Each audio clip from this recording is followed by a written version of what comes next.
मैंने इरशाद अहमद को मुखातिब किया। इरशाद, मैं आखिरी बार तुम्हारे पास आया हूँ। तुम मुझसे एक लफ्ज़ ना कहो, सिर्फ मेरा हुक्म सुनो और उस पर अमल करो। तुमने अपने फ़र्ज शनास मातियत सरफराज को शारदा की असलियत तक पहुँचने से कई बार रोका और उसके खिलाफ तहकीकात नहीं करने दी।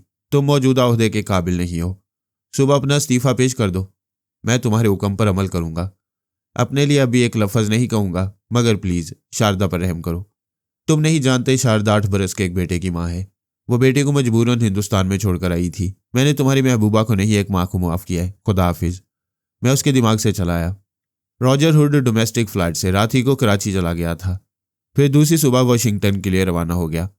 मैंने उसके सफ़ीर के पास आकर कहा, हेलो मिस्टर वार्नर। वो चौंक कर खला में तकने लगा। मैंने कहा, मैं खला में नज़र नहीं आऊँगा। उसने घबरा कर पूछा, कौन हो तुम? वही हूँ जिसके खौफ से तुमने रॉजर हुड को यहाँ से भगा दिया है। ओह मिस्टर फरहाद, आप हैं? हाँ, मैं उस वक्त तो तुम्हारे अंदर था जब रॉजर हुड तुम्हारे पास बैठा, मुझसे दूर भागने के लिए बेचैन था। तुमने अपने वसी ज़राए का इस्तेमाल किया और उसे भगा दिया। जो होना था वो हो गया, अब क्या चाहते हैं आप? जो होना था वो नहीं हुआ, अब होगा। क्या मतलब? मतलब ये कि अगर मैं पाकिस्तान के अंदर रॉजर हुड के खिलाफ कानूनी कार्रवाई कराता तो तुम्हारी हुकूमत सियासी चालबाजियों से उसे बचा लेती और मैं अपने मुल्क के दुश्मनों को बचकर जाने नहीं देता। तुम क्या करोगे? रॉजर हुड त्यारे में आराम से सफ़र कर रहा है, पाकिस्तान से बाहर जा चुका है। ऐसे में वो हराम मौत मरेगा तो हमारी हुकूमत पर कोई इल्ज़ाम नहीं आएगा। हमारी ज़मीन पर उसका खून गिरता तो हमारे हुक्मरानों को सफाई पेश करनी पड़ती। तुमने उसे भगाकर मेरे लिए आसानी फराहम कर दिया। मिस्टर फरहाद, वो तुम्हारे मुल्क से दूर जा चुका है, उस पर यहाँ का कानून लागू नहीं हो सकता। तुम उसकी नहीं, अपनी फिक्र करो। अपने मुल्क के सीक्रेट एजेंटों को यहाँ पनाह देते हो और जासूसी के लिए सहूलतें फराहम करते हो। तुम्हारे जैसा मुजरिम सख्त सज़ा का मुस्तहिक है। सफारती कवानीन के मुताबिक मैं तुम्हें सज़ा नहीं दे सकता। हमारी हुकूमत सिर्फ तुम्हारी हुकूमत से शिकायत कर सकती है और मुझे कमज़ोरों की तरह शिकायत करना या फरियाद करना नहीं आता। मैंने उसके दिमाग में जलजला पैदा किया, साथ ही उसका मुंह बंद कर दिया ताकि वो चीखें ना मार सके। वह फर्श पर गिरकर तड़पने लगा। उसकी आंखों के सामने अंधेरा छा गया था। कानों से कुछ सुनाई नहीं दे रहा था। उसे यूं लग रहा था जैसे वो मर चुका है और मरने के बाद समझ रहा है कि मौत कैसी अजियतनाक हुआ करती है। जब जरा तकलीफ कम हुई तो वह रहम की भीख मांगने लगा। मैंने कहा, जितनी जल्दी हो सके मेरे मुल्क से चले जाओ, वरना हर 12 घंटे बाद ऐसी अजियतों में मुब्तला होते रहोगे। मैं वादा करता हूँ 12 घंटे से पहले चला जाऊंगा, बल्कि अभी किसी पहली फ्लाइट से पाकिस्तान छोड़ दूंगा। तुम्हें तुम्हारे खुदा का वास्ता मेरे दिमाग में और ऐसी क़यामत ना लाना, मैं मर जाऊंगा। ठीक है, अब अपने हुक्मरानों से रब्ता करो या अपने सुपर मास्टर से कहो कि उनका काबिल फ़ख्र सीक्रेट एजेंट अपनी ज़िंदगी का आखिरी सफ़र कर रहा है। फरहाद उसके सर पर सवार है। जॉन लम्बोर्डा और दूसरे टेलीपैथी जाने वाले उसे बचाने की कोशिश कर सकते हैं। उसने 5 मिनट के अंदर एक हाकिम से रब्ता कायम करने के बाद कहा, मैं सफ़ीर बराए पाकिस्तान बोल रहा हूँ। मैं ओहदे से दस्तबरदार होकर अभी किसी पहली फ़्लाइट से वापस आ रहा हूँ। पूछा गया, ऐसी जल्दी क्या है? यह फैसला हम करेंगे कि तुम्हें वहाँ की जिम्मेदारियों से कब सुबकदोश किया जाए। आपसे पहले फरहाद अली तैमूर फैसला कर चुका है। उसने मुझे ऐसी दिमागी अजियत पहुंचाई है जिसे याद करके मैं काम जाता हूँ। मैंने 12 घंटे के अंदर ये मुल्क ना छोड़ा तो फिर मेरे दिमाग में जलजले पैदा किए जाएंगे। क्या फरहाद ने हमारी कोई साजिश पकड़ी है? जी हाँ, हमारा कभी नाकाम ना होने वाला जासूस फरहाद के सामने बेनकाब हो गया है। उसने साइंसदान इस्लाम हुसैन पर जो जाल फेंका था उसमें खुद उलझ गया। यहाँ से जान बचाकर जा रहे, अभी त्यारे में सफ़र कर रहे। फरहाद ने कहा है, हमारे टेलीपैथी जानने वाले रॉजर हुड को बचा सकते हैं तो अपनी सी कोशिशें कर लें। आप ये खबर सुपर मास्टर तक पहुंचाएं। हो सकता है हमारे टेलीपैथी जानने वालों की कोशिशों से रॉजर हुड को नई जिंदगी मिल जाए। यह खबर सुपर मास्टर तक पहुंचाई गई। फिर उन्होंने पाकिस्तान की वजारत खारजा और दाखिला से रब्ता करके मेरे खिलाफ शिकायत की। फरहाद को कानून हाथ में लेने से रोका जाए।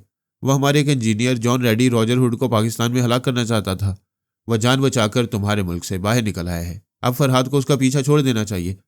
हमारी वजारत खारजा के सेक्रेटरी ने जवाब दिया, आप कोई सबूत पेश करें कि फरहाद आपके आदमी को हलाक करना चाहते हैं, फिर यह कि वो हमारे मुल्क से बाहर है। उसकी हलाकत या सलामती के जिम्मेदार हम नहीं हैं।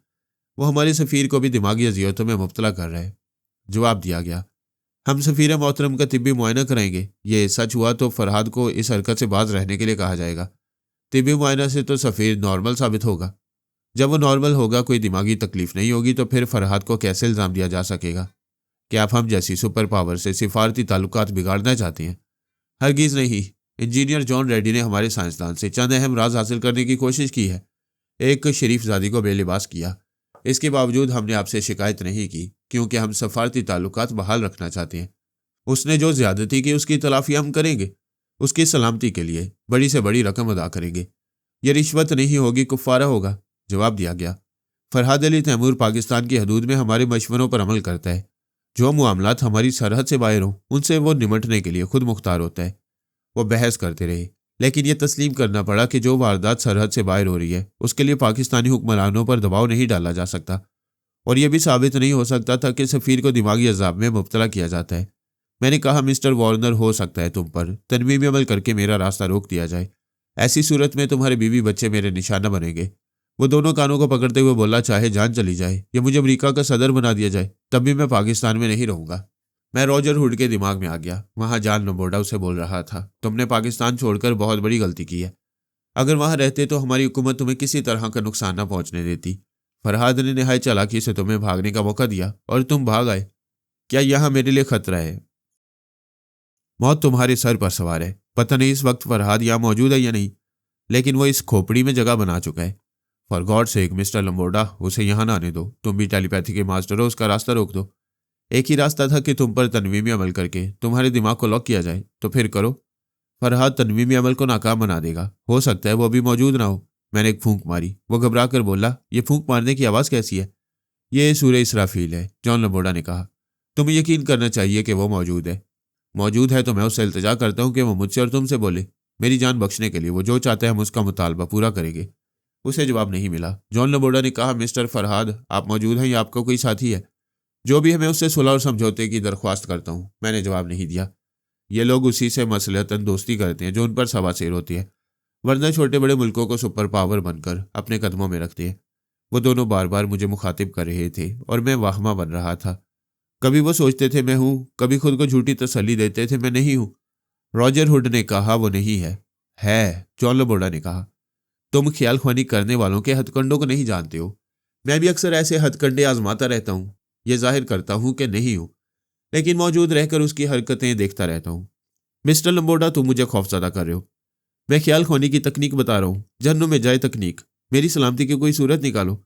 वो मेरे अंदर नहीं होगा तब भी मैं ये सोच सोच कर मरता रहूंगा कि वो है और किसी भी लम्हे मुझे हलाक करने वाला है। मिस्टर रॉजर, तुम्हारी जिंदगी उसी वक्त तक है जब तक फरहाद खामोश है। वो बोलेगा तो मौत का मुंह खोलेगा। तुम सिर्फ बातें बना रहे हो। मैं तदबीर भी सोच रहा हूँ। अभी एक बात समझ में आई है कि उसने तुम्हें सफ़र के दौरान जिंदा क्यों रखा है? उसे बेगुनाह इंसानों की सलामती का बहुत ख्याल रहता है। वो औरतों और बच्चों का मुहाफिज है। इस त्यारे में तुम्हें हलाक करके दहशत नहीं फैलाएगा। यानी मेरे साथ औरत और 2-4 बच्चे हों तो मुझे हलाक नहीं करेगा। वो मासूम और बेगुनाहों को नुकसान नहीं पहुंचाता है, इसलिए इस त्यारे में कोई गड़बड़ नहीं कर रहा। लेकिन जब तुम्हारा सफ़र तमाम होगा और तुम त्यारे से बाहर जाओगे, तुम्हारे आसपास कोई बेगुनाह नहीं होगा, तो वो तुम्हें कहीं दूर तन्हाई में ले जाकर कत्ल करेगा। मुझे दूर क्यों ले जाएगा?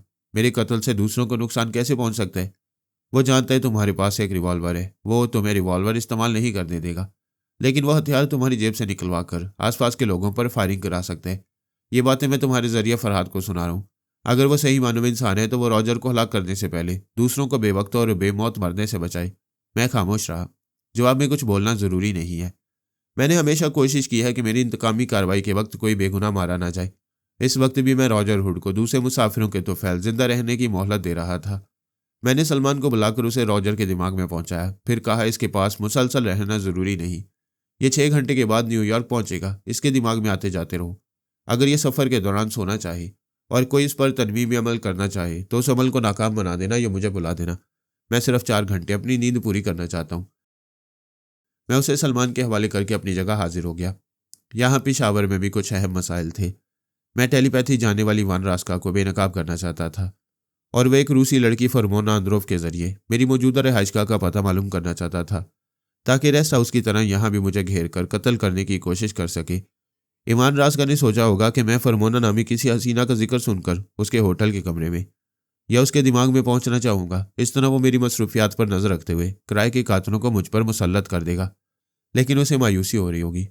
24 घंटे गुजर गए थे और मैंने फरमोना को तलाश नहीं किया था। मुझे अभी रॉजर हुड से फुर्सत नहीं मिल रही थी।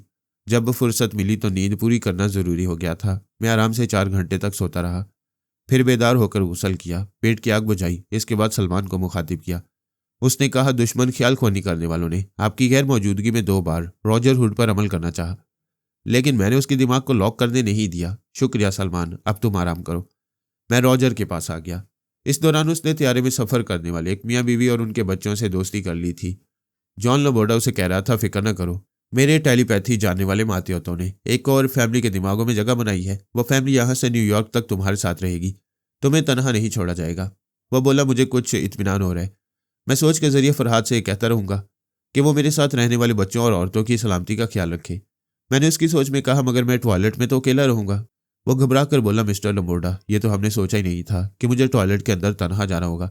क्या मैं दरवाज़ा खोलकर सबके सामने कमोड पर बैठूंगा? वो न्यूयॉर्क पहुंच गया था, वहां से डोमेस्टिक फ्लाइट में वॉशिंगटन जाने वाला था। मैंने उसकी सोच में कहा, अगर टेलीपैथी के जरिए ऐसी मौत हो जाए कि वो कत्ल न लगे तो साथ रहने वाले दहशतज़दा नहीं होंगे। वो लंबोडा से ये बात कहना चाहता था। लंबोडा ने कहा, तुम न कहो, मैं तुम्हारी सोच पढ़ रहा हूँ। मुझे ऐसा लग रहा है जैसे फरहाद तुम्हारी सोच में ये बातें समझा रहे। ये तो सभी समझते हैं कि मौत किसी भी बहाने से आ जाती है, लेकिन मैं तबई उम्र तक जिंदा रहना चाहता हूँ। हम तुम्हें सलामत रखने की हर मुमकिन कोशिश कर रहे हैं। हमारे सुपर मास्टर जनाब अली असदुल्ला तबरेजी से रब्ता कर रहे हैं। वो बाबा साहब के इदारे के बुजुर्ग अव्वल है। फरहाद, सोनिया और रसवंती साहब भी बुजुर्ग अव्वल के मुती और फर्मा बरदार है। उनका हुक्म होगा तो फरहाद तुम्हें नुकसान नहीं पहुंचाएगा। क्या जनाब तबरेजी साहब मुझसे ये नेकी करेंगे? मैंने उसकी सोच में कहा, शैतान से नेकी बेसमर होती है। वो परेशान होकर बोला, मैं कैसी कैसी उल्टी बातें सोचने लगता हूँ। मैं शैतान तो नहीं हूँ। वह एक फैमिली के साथ एयरपोर्ट की इमारत से गुजरते हुए बाहर आया। उस फैमिली ने उसे अपनी गाड़ी में सरकारी बंगले तक पहुंचाया। इस बंगले में पहले ही सरकारी औरतें और बच्चे पहुंचा दिए गए थे। उन्होंने ऐसा इंतजाम किया था कि वो कभी मरने के लिए तनहा न रहे।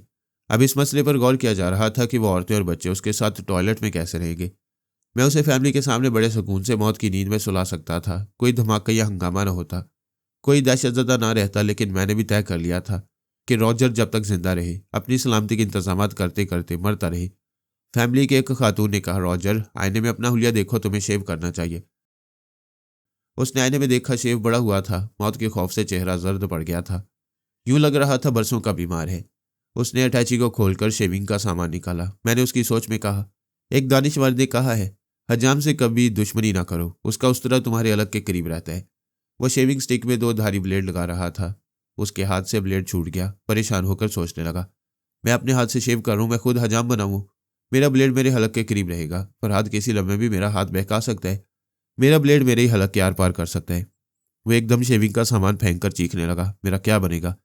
मैं महफूज कैसे रहूंगा? नहीं रह सकूंगा। एक तरफ से बचाव करता हूं तो दूसरी तरफ से मौत का रास्ता खुल जाता है।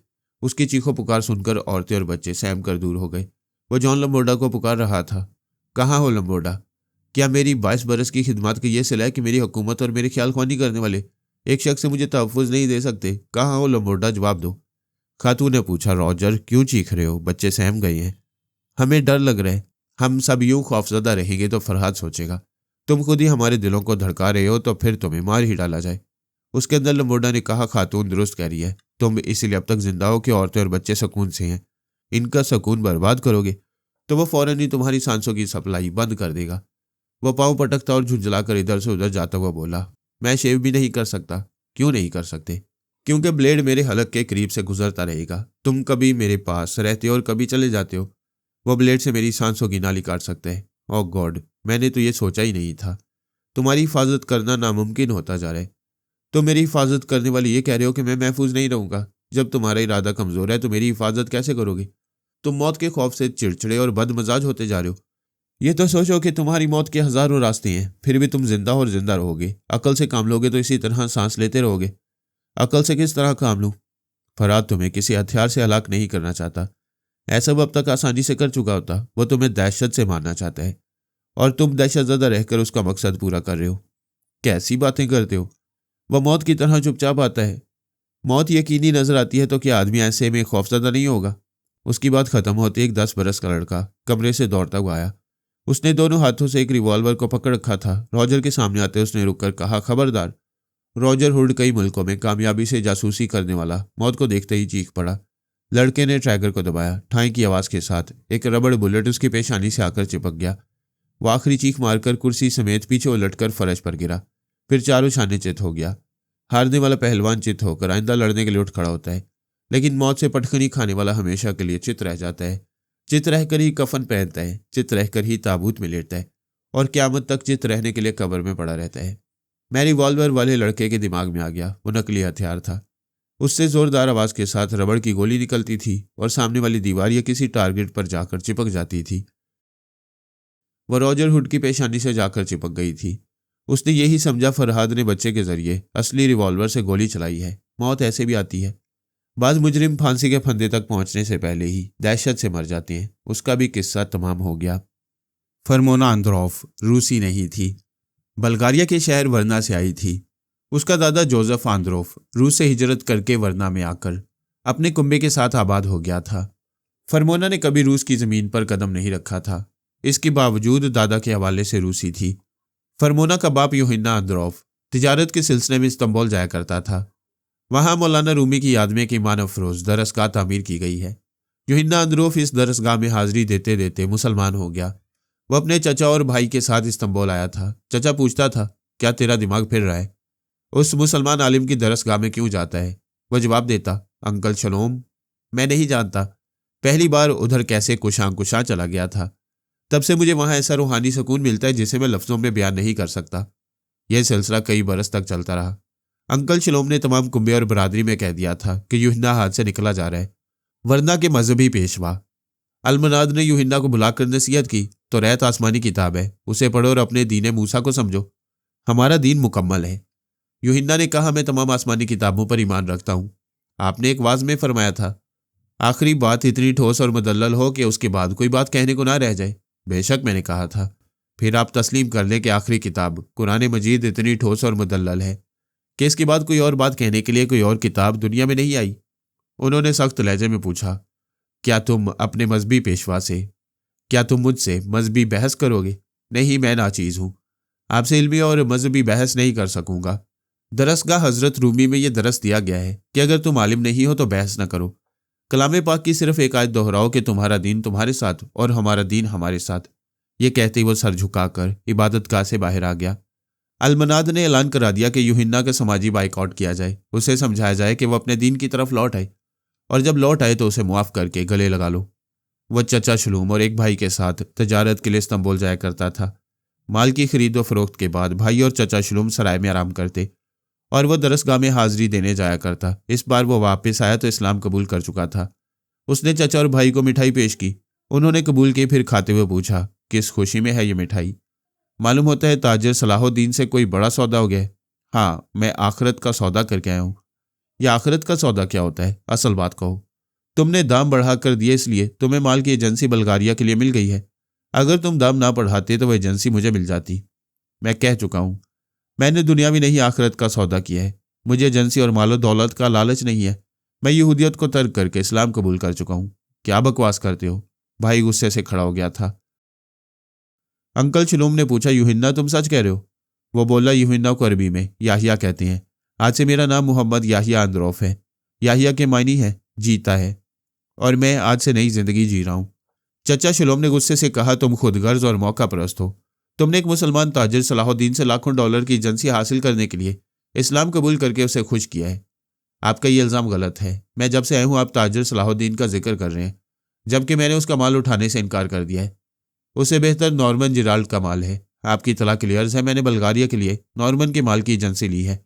मोहम्मद याहिया आंद्रोफ ने साबित कर दिया कि उसने माल और तजारती मुनाफे के पेश नज़र इस्लाम कबूल नहीं किया है। जो किया है वो दिल और दिमाग की कबूलियत से किया है। इसमें किसी का जबर और किसी तरह का लालच शामिल नहीं। बल्गारिया के साहली शहर वर्ना में यहूदियों की अक्सरियत थी। वहां सबने याहिया से मुंह फेर लिया। खानदान के अफराद ने उससे ताल्लुकात ख़त्म कर दिए। याहिया अपनी बेटी फरमोना को लेकर मुसलमानों के मोहल्ले में आ गया। शहर के मुख्तलिफ बाजारों में यहूदी ताजरों ने अहद किया कि याहिया का माल ना कोई खरीदेगा और ना अपना माल कोई उसे फरोख्त करेगा। लेकिन याहिया ने पूरे बल्गारिया के लिए एजेंसी हासिल की थी। माल की क्वालिटी बहुत उम्दा थी, इसलिए खरीदारों की तादाद में इजाफा होता जा रहा था। यह सारी दुनिया जानती है कि यहूदी सबसे पहले अपने मुनाफे को अहमियत देते हैं। याहिया का पेश करदा माल निहायत मुनाफा बख्श था। वो पहले चोरी छुपे, फिर एलानिया माल खरीद कर फरोख्त करने और मुनाफा कमाने लगे। उन्होंने अपने पेशवा अलमनाद से कहा, याहिया का समाजी और तजारती बाइकआउट करने से तमाम यहूदी ताजिर नुकसान उठाते रहेंगे। अगर आप चाहते हैं कि याहिया को जिल्लत नसीब हो तो उससे उसकी एजेंसी छीन ली जाए। एक बहुत बड़े यहूदी सरमायादार ने नॉर्मन जिराल्ड से कहा, मैं तुम्हारे माल की ज़्यादा कीमत दूंगा। याहिया से एजेंसी के हकूक वापस लेकर मुझे दे दो।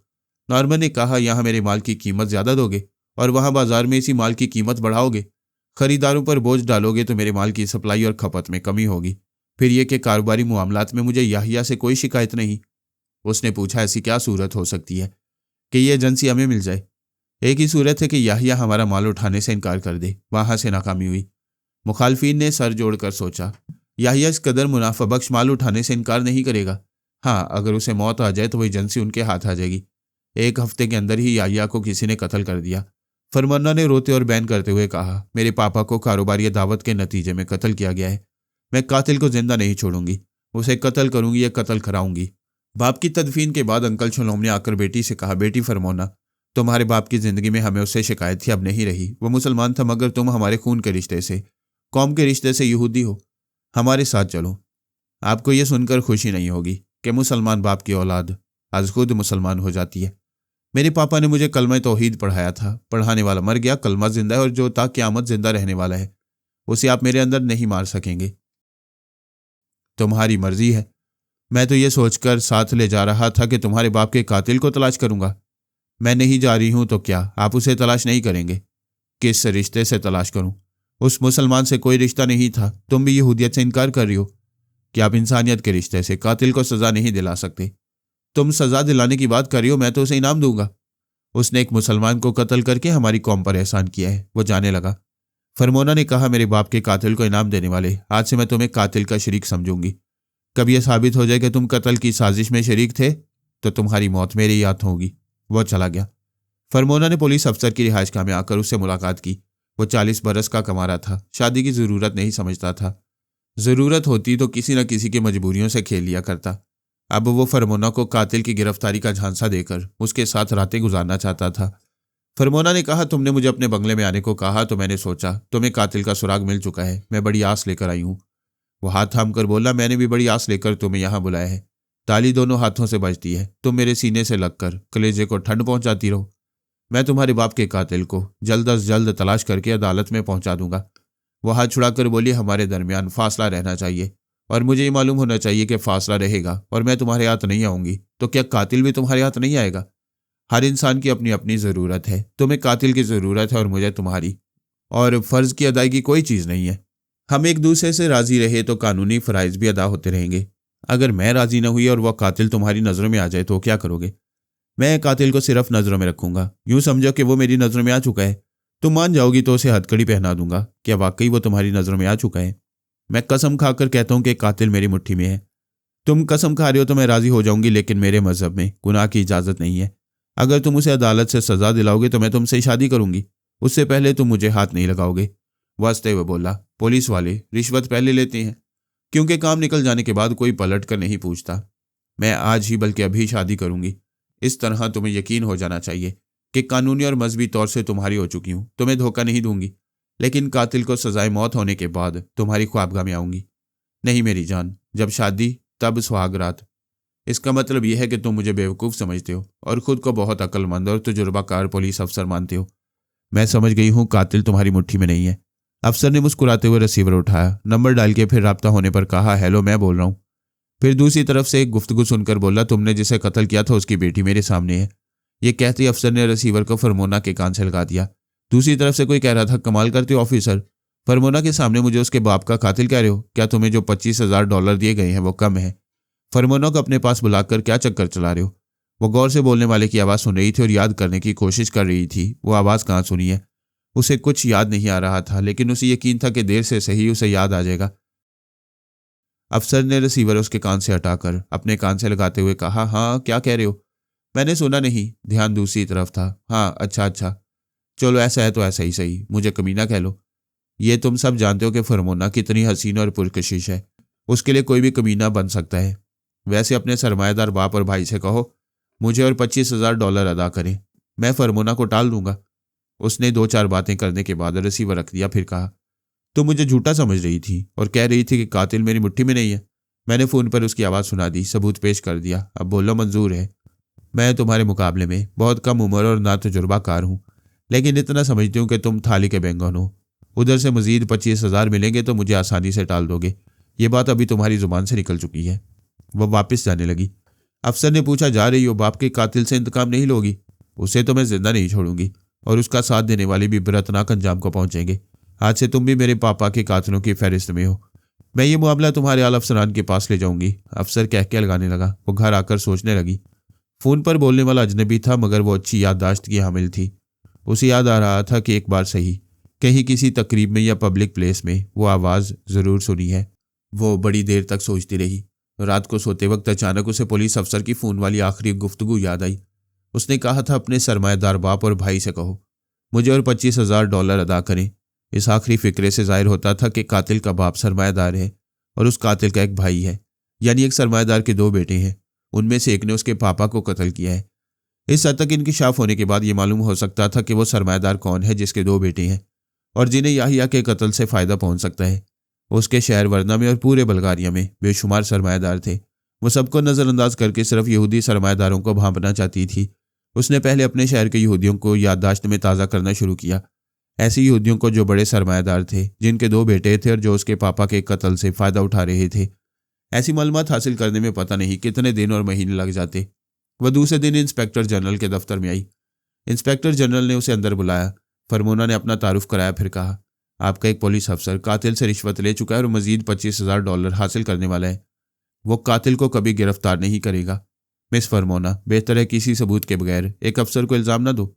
वो बोली, सर मेरी एक हॉबी है। मैं अक्सर गुफ्तगू करने वालों की आवाज़ रिकॉर्ड करती हूँ, फिर तन्हाई में उनकी आवाज़ें और बातें सुनकर उनके किरदार का नफ्सियाती तज्जिया करती हूँ, क्योंकि मैं इल्म नफ्सियात की तालबा हूँ।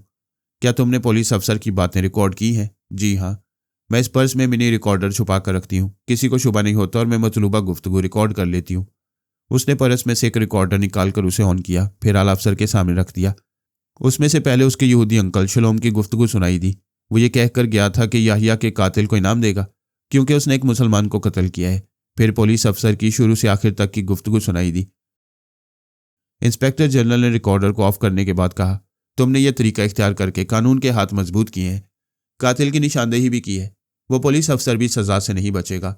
तुमने इतना बड़ा कारनामा अंजाम दिया है कि मैं फ़ख्र से तुम्हें बेटी कहना चाहता हूँ।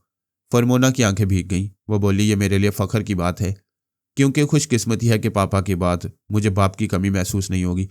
इन बातों के दौरान इंस्पेक्टर जनरल ने एक बटन दबाकर कैसेट को रिवाइंड किया था और पूछा था, क्या तुमने इस कैसेट की दूसरी कॉपी रखी है? नहीं, मुझे इसका मौका नहीं मिला। मैं पुलिस अफसर की गुफ्तगू रिकॉर्ड करते ही आपके पास इसे ले आई। अच्छा, तुम किसी सरमाएदार के मुतल्लिक कुछ कह रही थी? वो बताने लगी। पुलिस अफसर की फ़ोन वाली गुफ्तगू से पता चला कि कातिल का भाई सरमाएदार और उस कातिल का एक भाई है। वो जो कुछ यहूदी सरमाएदारों के मुतल्लिक सोच रही थी वो सब तफसील से बताती चली गई। आला अफसर ने कहा, तुमने बाप के कत्ल होते ही बहुत फरेब खाई हैं। किसी ने तुम्हारा साथ नहीं दिया, लेकिन मैं सिर्फ कानून का मुहाफिज नहीं, बाप बनकर भी अदालत तक तुम्हारा साथ दूंगा। आपकी मोहब्बत भरी सरपरस्ती से मुझे नई जिंदगी मिल गई है। वो रिकॉर्डर को ऑफ करते हुए बोला, लेकिन बेटी, मुझे बाप कहती हो तो बाप के पुलिस डिपार्टमेंट को अदालत में बदनाम करने की कोशिश न करो। पुलिस डिपार्टमेंट कैसे बदनाम होगा? मेरा मातहत पुलिस अफसर गिरफ्तार होगा तो वो बयान देगा, उसने रिश्वत के $25,000 में से सिर्फ $5,000 लिए थे, बाकी 20,000 मुझे दिए थे। वह हैरानी से बोली, आपको? यानी आप भी? हाँ, मैं भी। वो उठकर खड़ी हो गई। आला अफसर अपनी जगह से उठकर उसके करीब आते हुए बोला, मेरा मातहत बहुत बड़ा कमीना है, तुम्हें ख्वाबगाह में ले जाकर दाश्ता बनाना चाहता था। मुझ में शराफत और आला ज़र्फ़ी है, मैंने तुम्हें बेटी बनाया है। फिर वो फरमोना से परस छीन कर बोला, हो सकता है तुमने दूसरा रिकॉर्डर छुपा कर रखा हो। हम दूध के जले हैं, छाछ फूंक फूंक कर पीते हैं। उसने परस खोलकर तलाशी ली, फिर मुतमईन होकर उसका मिनी रिकॉर्डर देते हुए कहा, मैंने तुम्हारी गुफ्तगू के दौरान इसका रिकॉर्डिंग बटन दबाकर अपने मातहत अफसर की तमाम बातें मिटा दी हैं। इसे घर जाकर सुनो, इसमें से सिर्फ वही बातें सुनाई देंगी जो तुम यहाँ करती रही हो। अब जाओ। उसने गुस्से से आला अफसर को देखा, फिर तेजी से चलती हुई दफ्तर से बाहर चली गई। उसके जाने के बाद आला अफसर ने रिसीवर उठाकर मातहत से रब्ता किया, फिर कहा, गधे के बच्चे, तुम किसी दिन मेरी गर्दन फंसाओगे। सर, मुझसे कोई गलती हुई है? गलती के बच्चे, जब फरमोना तुम्हारे पास आई थी तो उसके परस में एक मिनी रिकॉर्डर था। वह तुम्हारी तमाम गुफ्तगू रिकॉर्ड कर चुकी थी, तुम्हारे और कातिल के खिलाफ खासे सबूत लेकर आई थी। ओ गॉड, मैं सोच भी नहीं सकता था कि वो इस कदर चालाक होगी। फिर आपने क्या किया सर? मैंने उस कैसेट से तमाम गुफ्तगू मिटा दी है और उसके पास उस कैसेट की दूसरी कॉपी नहीं है। वो बुरी तरह मायूस होकर गई है। सर, आपने कमाल कर दिया। मैं अपनी गफलत की मुआफ़ी चाहता हूँ, आइंदा ऐसी गलती नहीं होगी। इंस्पेक्टर जनरल पुलिस ने रिसीवर रख दिया। उस वक्त जब वो गहरी नींद सो रहा था, तब फ़ोन की मुसलसल घंटी की आवाज़ ने उसे जगा दिया। उसने नागवारी से रिसीवर उठाकर कहा, हेलो, कौन है? दूसरी तरफ से आवाज़ आई, मैं फरमोना बोल रही हूँ। वो गुस्से से बोला, ये कोई फ़ोन करने का वक्त है? शामत वक्त बेवक्त आ जाती है। तुमने मुझे बेटी बनाकर बहुत बड़ी गलती की है। तुम कहना क्या चाहती हो? यही कि तुमने मेरा पर्स चेक किया लेकिन बेटी का लिबास चेक नहीं किया। अगर सिर्फ पुलिस अफसर रहते तो तलाशी के नतीजे में मेरे पास एक और रिकॉर्डर बरामद होता जिसमें तुम्हारी गुफ्तगू रिकॉर्ड है। सुनो। चंद लम्हों के बाद उसे अपनी ही आवाज़ सुनाई दी। वो कह रहा था, मेरा मातहत पुलिस अफसर गिरफ्तार होगा तो वो बयान देगा कि उसने रिश्वत के $25,000 में से सिर्फ $5,000 लिए हैं, बाकी 20,000 मुझे दिए हैं। इंस्पेक्टर जनरल ने और जितनी बातें फरमोदा से की थी वो सब फोन की दूसरी तरफ से सुनाई दे रही थी। फिर वो बोली, ऑफिसर, मैंने तुमसे बातों के दौरान देख लिया था कि तुम रिकॉर्डिंग बटन दबाकर अपने मातहत की गुफ्तगू मिटा रहे हो। मैं देख कर भी अनजान बनी रही। तुमसे झूठ कहा था कि इस कैसेट की दूसरी कॉपियां नहीं है। ये लो सुनो। थोड़ी देर बाद दूसरी तरफ से अपने मातहत अफसर की वो तमाम बातें सुनाई देने लगी जिन्हें वो अपनी दानिस्त में मिटा चुका था। वो गुस्से से धारता हुआ बोला, बहुत चालाक बनती हो, सुबह होने से पहले तमाम केसों के साथ फना हो जाओगी। ऑफिसर, फना करने वाले मुझे कहाँ तलाश करेंगे? अच्छा, तो तुम रूपोश हो गई हो? हाँ, मैंने तमाम कैसेटों की कापियां बैरिस्टर मजीदुल इस्लाम और जस्टिस शेलमैन के पास पहुंचा दी है। कल सुबह तुम्हारी और मातहत अफसर की गिरफ्तारी अमल में आएगी। अब उठो और बचाव की फिक्र में अपनी नींद हराम करो। फरमोना ने रिसीवर रख दिया। आल अफसर ने फौरन ही दूसरा नंबर डायल करके पूछा, क्या फोन टैप हो रहा था? Yes sir. मुझे नोट कराओ वो कहाँ से फोन कर रही थी। उसने कागज कलम लेकर फरमोना का मौजूदा पता और फोन नंबर नोट किया। फिर अपने मातहत से रब्ता करके उसे तमाम हालात बताए। इसके बाद कहा, बैरिस्टर मजीदुल इस्लाम अपना खास आदमी है, मैं उससे निपट लूंगा। तुम जस्टिस शेलमैन की तहवील से वह तमाम कैसेट निकालो। फिर फरमोना की रिहाजगाह में घुसकर तलाशी लो, तमाम कैसेटों को अपने कब्जे में लो। इसके बाद हम उस पनाहगाह में जाएंगे जहां वह छुपी हुई हमारी गिरफ्तारी का इंतजार कर रही है। फरमोना को यकीन था कि दुश्मन उसे तलाश नहीं कर सकेंगे। उसके एक मुसलमान पड़ोसी ने कहा था, बेटी, तुम मेरी बेटी के घर चली जाओ। कल जब दुश्मन गिरफ्तार हो जाएंगे तो वापस चली आना। उसकी बेटी शहर के मगरबी हिस्से में रहती थी। इंस्पेक्टर जनरल और उसके मातहत का ध्यान उधर न जाता। अगर वो हर घर की तलाशी लेते तो सुबह हो जाती और सुबह उन पुलिस वालों की शामत आने वाली थी। वह बड़ी बेफिक्री से सो रही थी। रात के 2 बजे उसने ख्वाब में एक कद्यावर शख्स को देखा। वो कह रहा था, ऐसी बेफिक्री नुकसान पहुंचाती है, दुश्मन तुम्हें कत्ल करने आ रहे हैं। फरमोना ने पूछा, दुश्मनों को मेरा पता कैसे मालूम हो सकता है? तुमने इंस्पेक्टर जनरल से फोन पर गुफ्तगू की थी, तुम्हारा फोन डिटेक्ट किया गया था। फोन नंबर का सुराग मिलते इस पनाहगाह का भी पता चल गया। तुम कौन हो और तुम्हें यह सब कैसे मालूम हुआ? मैं तुम्हारा दोस्त हूं। तुम्हारी एक तस्वीर देखकर तुम पर हजार जान से आशिक हो गया हूं। तुमने मेरी तस्वीर कब और कहाँ देखी? आधा घंटा पहले देखी है। मैं एक मकान के पास से गुजर रहा था, वहां मैंने 2 आदमी देखे। वो बड़ी राजदारी से चोरों की तरह मकान में दाखिल हो रहे थे। मैं भी उनके पीछे दाखिल हो गया। एक ख्वाबगाह में तुम्हारी बहुत ही खूबसूरत सी तस्वीर दीवार पर लगी हुई थी। मैं देखते ही तुम्हारा दीवाना हो गया। फजूल बातें न करो, उनके मुत्तलिक बताओ जो मकान में दाखिल हुए थे। वो बोला, मैंने उन दोनों की पिटाई की। फिर उनके ख्यालात पड़े तो पता चला उनमें से एक पुलिस अफसर है और दूसरा एक गुंडा है। वो तुम्हारे घर से तमाम ऑडियो कैसेट उठाकर ले जाना चाहते थे। फिर मैंने उनके ख्यालात पढ़कर। वो बात काटकर बोली, ये ख्यालात पढ़ने का मतलब क्या हुआ? मतलब ये हुआ कि मैं ख्याल ख्वानी करता हूँ, टेलीपैथी जानता हूँ। मैंने मालूम किया वो पुलिस अफसर तुम्हारी इज्जत से खेलना चाहता था, तुम्हारे बाप के कातिल को छुपा रहा था। तुमने उसके खिलाफ कैसेट रिकॉर्ड किया था। कैसेट की एक कॉपी जस्टिस शेलमैन को भेजी थी। उस अफसर ने शेलमैन के घर में घुसकर उसे कत्ल कर दिया है, वहां से कैसेट ले आया है। फरमोना ने बड़े दुख से पूछा, क्या जस्टिस शेलमैन कत्ल कर दिया गया है? हाँ, और तुम बैरिस्टर मजीदुल इस्लाम से धोखा खा गई। वो इंस्पेक्टर जनरल का दोस्त है, उसने तुम्हारे दिए हुए कैसेटों को इंस्पेक्टर जनरल के हवाले कर दिया है। अब वो अपने मातहत अफसर के साथ तुम्हारी तरफ आ रहे हैं। अजनबी, तुमने मुझे उलझा दिया है। क्या वाकई टेलीपैथी जानते हो? इस बात का यकीन बाद में कर सकती हो, पहले आंखें खोलो। उसने आंखें खोल दी। बेडरूम में धीमी धीमी सी सब्ज रोशनी थी। उसने सोचा, ओह, मैं तो ख्वाब देख रही थी। उसे अपने दिमाग में वही अजनबी आवाज़ सुनाई दी, हाँ, तुम मुझे ख्वाब के धुंधलक्के में देख रही थी, अब दिमाग में मेरी बातें सुन रही हो। वो फौरन ही उठकर बैठ गई, कहने लगी, यह क्या माजरा है? ख्वाब में भी वही आवाज़, बेदारी में भी उसे सुन रही हूँ। मैं टेलीपैथी के जरिए तुम्हारे अंदर मौजूद हूँ। उसी वक्त दस्तक सुनाई दी। अजनबी ने कहा, लो दुश्मने जहाँ आ गए, उठो, दरवाज़ा खोलो। क्या सच कह रहे हो? अभी तुम उनकी सूरतें देखोगी। नहीं, मैं उनके सामने नहीं जाऊंगी। घबराओ नहीं, मैं तुम्हारे साथ हूँ।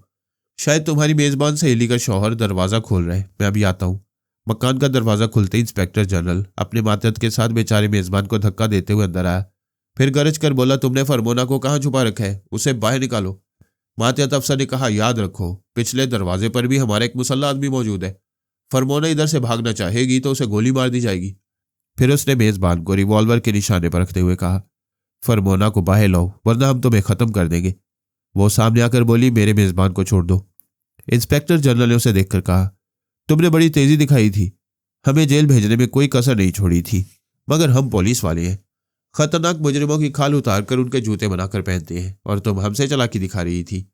मातियत अफसर ने कहा, अब चालाकी दिखाओ और यहां से बच कर जाओ, इस घर से तो तुम्हारी लाश ही जाएगी। एक मुसल्ला शख्स ने दरवाजे पर आकर कहा, यहां से फरमोना की नहीं तुम दोनों की लाश जाएगी। इंस्पेक्टर जनरल ने डांट कर कहा, तुम्हें पिछले दरवाजे पर रहने का हुक्म दिया था, यहां क्यों आए हो? मैं खुद नहीं आया हूं, लाया गया हूं, मेरे अंदर टेलीपैथी जानने वाला मौजूद है। यह क्या बकवास है? फरमोना ने हंसते हुए कहा, यह टेलीपैथी जानने वाला मेरे अंदर भी था, अब तुम्हारे आदमी के अंदर है। मुझे यकीन हो गया कि वो ख्याल ख्वानी करने वाला मेरा दोस्त और मददगार है।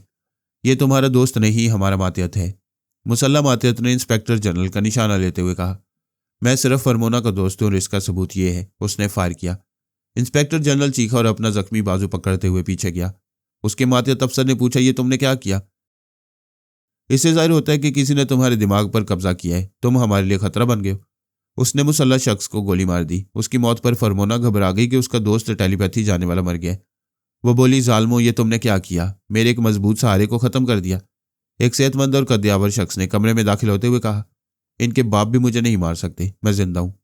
फरमोना ने ख्वाब में उसकी धुंधली सी शक्ल देखी थी और उसकी आवाज सुनी थी, फिर उसकी बातें सुनकर खुश हो गई। अजनबी ने कहा, फरमोना तमाशा देखो, ये रिवॉल्वर फेंक देगा। मातियत अफसर ने निशाने पर रखकर कहा, मैं तुम्हें गोली मार दूंगा। लेकिन दूसरे ही लम्हे उसने रिवॉल्वर को अजनबी की तरफ फेंक दिया। अजनबी ने उसे फरज से उठाकर मातियत अफसर की टांग में गोली मारी। वो चीख मारकर लड़खड़ाता हुआ गिर पड़ा। अजनबी ने कहा, मैं तुम्हें अभी जिंदा रखूंगा, तुम फरमोना को इसके बाप के कातिल तक पहुंचाओगे। वो खुश होकर बोली, अजनबी, तुमने मेरा दिल जीत लिया है। तुम किसी मुतालबे, किसी लालच या हवस के बगैर मेरे बाप के कातिल को बेनकाब कर रहे हो। मैं तुम्हारे एहसान का बदला नहीं दे सकूंगी, फिर भी अपनी हैसियत के मुताबिक दूंगी। अजनबी ने मातियत अफसर को बोलने पर मजबूर किया। वो बोलने लगा, उस यहूदी सरमायादार का नाम मेल ब्रुक्स है। वह फरमोना के बाप को कारोबारी दुनिया से निकाल देना चाहता था। उसने इस्तांबुल के नॉर्मन जेराल्ड को ज्यादा रकम देकर याहिया की एजेंसी छीन लेने की कोशिश की। जब नाकाम हुआ तो उसके बड़े बेटे वॉन ब्रुक्स ने याहिया को कत्ल कर दिया। अब उसकी एजेंसी बड़ी आसानी से मेल ब्रुक्स और उसके दोनों बेटों को मिलने वाली है। फरमोना ने गुस्से से दांत पीस कर पूछा, तुम एतराफ करते हो कि वॉन ब्रुक्स मेरे पापा का कातिल है और तुम इंस्पेक्टर जनरल के साथ मिलकर कातिल को पनाह दे रहे हो? हाँ, मैं एतराफ करता हूँ। वो आगे बढ़कर उसे दोनों हाथों से मारने लगी। उसके आला अफसर की भी पिटाई करने लगी, जिन्होंने उसके सर से बाप का साया छीन लिया था, उसे बाप की मोहब्बत से महरूम कर दिया था। उन्हें सिर्फ हाथों से मारने से तसल्ली नहीं हो रही थी, वो लातों से भी मार रही थी, गालियां भी दे रही थी। फिर अजनबी से रिवॉल्वर लेकर उनके जिस्मों में तमाम गोलियां उतार देना चाहती थी। लेकिन अजनबी ने कहा, इन्हें कत्ल करके अदालत के चक्कर में ना पड़ो। ये हराम मौत मरेंगे, लेकिन अपने तमाम अगले पिछले जुराइम को कबूल करने के बाद खुद मौत को गले लगाएंगे। फिर उसने दोनों से कहा, चलो उठो और अपने इस आदमी की लाश उठाकर यहां से किसी करीबी थाने में जाकर अपने अपने खिलाफ बयान लिखो और जस्टिस शेलमैन के कत्ल का जुर्म भी कबूल करो। वह गिड़गिड़ाकर मुआफी मांगने लगे। वो बोला, मैं बकवास नहीं सुनना चाहता, वक्त ज़ाया न करो, फौरन हुक्म की तामील करो। वह फिर कुछ कहना चाहते थे। उसने दोनों के दिमागों में जल्जले पैदा किए तो वह तकलीफ की शिद्दत से तड़पने लगे और कहने लगे, हम अपने तमाम जुराइम का एतराफ़ करेंगे, हम अभी इस लाश को ले जाएंगे, हमें दिमागी ज़ाब में मुब्तला न करो। वह तकलीफ कम होने के बाद उठे और उस लाश को वहां से उठा कर ले गए। फरमोना ने अजनबी से कहा, तुम मेरे बहुत काम आ रहे हो, लेकिन अहम काम रह गया है। मेरे पापा के कातिल को भी इसी तरह तड़पाओ, उसे अजियतें पहुंचाओ, मैं उसके मुंह पर थूकना चाहती हूँ। मैंने ख्याल ख्वानी के जरिए अफसर के दिमाग से मालूम किया था कि कातिल अपने बाप और भाई के साथ ज्यूज कॉलोनी में रहता है। मैं उस सरमायादार यहूदी मेल ब्रुक्स को अच्छी तरह जानता हूँ, मेरे साथ आओ। उसके घर जाना जरूरी नहीं है, फोन पर बात करो, मैं तुम्हारे जरिए उसकी आवाज़ सुनूंगा, फिर उसके दिमाग में पहुंचकर जहां तुम कहोगी उसे ले आऊंगा। उसने मेल ब्रुक्स से राब्ता किया। रात के 3:50 हुए थे। वो गहरी नींद में था, रिसीवर नहीं उठा रहा था। फरमोना ने कहा, कोई अटेंड नहीं कर रहा। वह बोला, कब वक्त गहरी नींद में होगा, इंतजार करो। थोड़ी देर बाद किसी ने झुंझला कर कहा, कौन है? क्या इस वक्त फ़ोन करना जरूरी था? अजनबी उसके दिमाग में पहुंच गया। वह फ़ोन पर बोली, मैं फरमोना हूं। कौन फरमोना? वही जिसके बेगुनाह बाप को तुम लोगों ने कत्ल किया है। अजनबी ने फरमोना के पास आकर कहा, यह मेल ब्रुक्स का बेटा वॉन ब्रुक्स है। वॉन ब्रुक्स ने फ़ोन पर पूछा था, तुमने इतनी रात को फ़ोन क्यों किया है?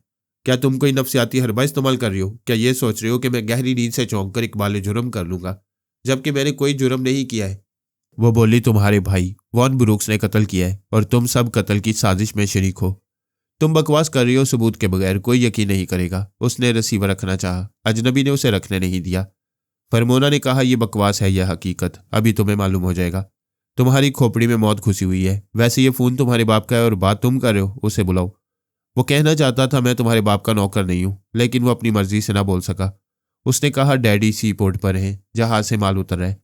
उसने अपने बाप का मोबाइल नंबर बताया। फरमोना ने उससे राब्ता खत्म करके उसके बाप से राब्ता किया, फिर कहा, मेल ब्रूक्स, समुद्री जहाज से माल उतार रहे हो, समुद्र की गहराई भी नजर में रखो, अभी तुम्हें डूबना है। कौन हो तुम, ये क्या बकवास है? अजनबी फरमोना के जरिए मेल ब्रूक्स के अंदर पहुंच गया। वो बोली, इंस्पेक्टर जनरल और उसके मातहत ने खुद को कानून के हवाले कर दिया है। मेरे बाप के कत्ल में जितने लोग शरीक थे उनमें से कोई जिंदा नहीं रहेगा। अच्छा, तो तुम फरमोना हो। मेल ब्रूक्स बहरी जहाज से जरा दूर बंदरगाह के प्लेटफॉर्म पर खड़ा हुआ था। उसके सामने दूर तक समुंदर फैला हुआ था। पीछे से दूसरे बेटे वॉन ब्रूक्स ने मुखातिब किया, डैडी किसका फोन है? वो पलट कर बोला, वो पागल की बच्ची फरमोना है, कहती है मुझे समुद्र में डूबना होगा। अजनबी ने वॉन ब्रूक्स की जुबान से कहा, डैडी वो दुरुस्त कह रही है। क्या कह रहे हो, होश में तो हो? ये होश की बात है। मैंने फरमोना के बाप को कत्ल किया और तुम्हें उस मकतूल का बिजनेस और मुनाफा मिल रहा है। आहिस्ता बोलो, क्या ये जगह ऐसी बातें करने के लिए है? वो परेशान होकर बोला, ये बातें बेख्तियार मेरी जुबान से अदा हो रही है। मेरा जी चाहता है मैं तुम्हारा गिरेबान पकड़कर तुम्हारी खूब पिटाई करूं। कैसी बातें कर रहे हो? क्या अपने बाप का गिरेबान पकड़ोगे? वो यकबारगी गिरेबान पकड़कर उसे झिझोड़ते हुए बोला, तू कैसा बाप है? क्या बाप अपने बेटे को कत्ल करना सिखाता है? अरे मेरा गिरेबान छोड़ो, मैंने तुम दोनों भाइयों का मुस्तकबिल बनाने और ज्यादा से ज्यादा दौलत कमाने का एक तरीका बताया था। बाज़ औक़ात किसी की लाश पर बैठकर भी मुनाफा कमाया जाता है। तो अब फिर मैं इस सबक पर अभी अमल करूंगा। तुम्हारी लाश गिराकर तुम्हारे कारोबार का मुनाफा तनहा हासिल करूंगा, अपने भाई को भी कत्ल कर दूंगा। उसने ये कहते ही बाप को उठाकर पानी में फेंक दिया। अजनबी ने उसके दिमाग को आज़ाद छोड़ा तो उसने बौखलाकर बाप को देखा। डूबने वाला हाथ पांव मारते हुए मदद के लिए चीख रहा था। बेटा भी चीखते हुए जहाज और दफातर की तरफ दौड़ने लगा। बचाओ, मेरे डैडी को बचाओ, वो डूब रहे हैं। हम बाप बेटे को तैरना नहीं आता, वो डूब जाएंगे, उन्हें बचाओ। जब वो कुछ लोगों के साथ वापस आया तो प्लेटफॉर्म के किनारे मोबाइल फोन पड़ा हुआ था। उसके रिसीवर से फरमोना के कहके सुनाई दे रहे थे और डूबने वाला पोर्ट के गहरे पानी में कहीं नजर नहीं आ रहा था। दो गोताखोरों ने पानी में छलांग लगाई। वॉन ब्रूक्स ने कहका उगलने वाले रिसीवर को उठाकर कान से लगाते हुए कहा, यू शट अप, मैं तुम्हें जिंदा नहीं छोड़ूंगा। मुझे कत्ल करने से पहले ये तो देखो कि मुझे मेरे बाप की लाश मिल गई थी, तुम्हें अपने बाप की लाश भी नहीं मिलेगी। यू शट अप, तुम किसी से काला जादू करा रही हो। तुमने मेरे हाथों से मेरे डैडी को। वो कहते कहते रुक गया। लोग उसे देख रहे थे, उसकी बातें सुन रहे थे। वो दूसरों के सामने ये कहना नहीं चाहता था कि उसने खुद अपने हाथों से बाप को उठाकर समुद्र में फेंक गए। फरमोना ने कहा, रुक क्यों गए, ऐलान करो कि तुम आदि कातिल बन चुके हो। वह रिसीवर फेंक कर दौड़ता हुआ अपनी कार में आया, फिर उसे ड्राइव करते हुए अपने घर की तरफ जाने लगा। उधर फरमोना अजनबी के साथ आकर कार में बैठ गई थी। कार में बैठकर रवाना होने तक अजनबी ने ख्याल ख्वानी नहीं की। वॉन ब्रूक्स का दिमाग आजाद होते उसने सोचा, ये मैं कहाँ जा रहा हूँ। उसने गाड़ी रोक दी। वो इसे वापस बंदरगाह की तरफ मोड़ना चाहता था। इतने में अजनबी ने फिर उसके अंदर आकर उसे आगे बढ़ा दिया। वो 40 मिनट की ड्राइविंग के बाद अपनी रिहाइशगाह के अहाते में आया। रात को 2 ही मुलाजिम रहा करते थे। उसने दोनों को छुट्टी दे दी। फिर तेजी से चलता हुआ अंदर आया और अपने भाई के दरवाजे को दोनों हाथों से पीटने लगा। वो सोने वाला हड़बड़ाकर उठ बैठा। अभी थोड़ी देर पहले फरमोना ने फोन के जरिए उसे जगाया था। वो दरवाजे की तरफ बढ़ते हुए बोला, ये कौन बदतमीज है? वॉन ब्रूक्स ने कहा, दरवाजा खोलो, डैडी समुद्र में डूब गए हैं। क्या? उसने जल्दी से दरवाजा खोला। वॉन ब्रूक्स ने अंदर आते उसके मुंह पर घुंसा मारा, फिर कहा, बाप डूबा नहीं, मैंने उसे डुबोया है। वो झुंझलाकर बोला, ये क्या हरकत है, डैडी कहाँ है? मैंने बुड्ढे को कत्ल कर दिया है। फरमोना के बाप को कत्ल करने के बाद मेरे सर पर खून सवार हो गया था। मैंने अभी डैडी को हलाक किया और अब तुझे खत्म करने आया हूं। उसने हमला किया। भाई ने रोक लिया। फिर दोनों सवाली जवाबी हमला करने लगे। एक मारना चाहता था तो दूसरा अपनी जान बचाना चाहता था। दोनों में जमकर लड़ाई हो रही थी। फिर वो ताली की आवाज़ सुनकर रुक गए। फरमोना दरवाजे पर खड़ी ताली बजा रही थी और कह रही थी, 2 पांव वाले कुत्तों की लड़ाई में मजा आ रहा है, जंग जारी रखो। अजनबी ने वॉन ब्रूक्स के दिमाग को आज़ाद छोड़ दिया। उसने परेशान होकर अपने भाई से कहा, बॉन मेरे भाई, मैं अपने इख्तियार में नहीं हूँ। ये लड़की किसी से जादू करा रही है। मैं जिस तरह लड़ रहा हूँ उसी तरह डैडी को मारते पीटते मैंने उन्हें समुद्र में फेंक दिया था। मेरे हाथों तुम्हारा भी कत्ल हो जाएगा। मुझसे दूर भागो, अपनी जान बचाओ। अजनबी ने बॉन की जुबान से कहा, कैसे भागूं? जिस जादू का जिक्र तुम कर रहे हो वो अब मेरी खोपड़ी में है। अब तुम मुझसे बचो और भागो। बॉन ने वॉन के मुंह पर घूंसा मारा। वो मार खाकर गुस्से से फरमोना को मारने के लिए दौड़ा। वो घबराकर चीख पड़ी, लेकिन वो मारने से पहले रुक गया, फिर बोला घबराओ नहीं, तुम्हारा दोस्त अब तुम्हारे दिमाग में है। वो पलटकर भाई से बोला बॉन, अब वो जादू मेरे सर चढ़कर बोल रहा है। मुझे आसानी से कत्ल करने दो, इसलिए कि अब हम में से कोई नहीं बचेगा। पता नहीं तुम्हारे बाद मैं कैसी मौत मरने वाला हूं। फरमोना ने दोनों भाइयों के दरमियान एक रिवॉल्वर फेंकते हुए कहा, तुम दोनों फैसला कर लो, पहले किसे मरना है। जो जिंदा रह जाएगा वो बाहर आ जाएगा।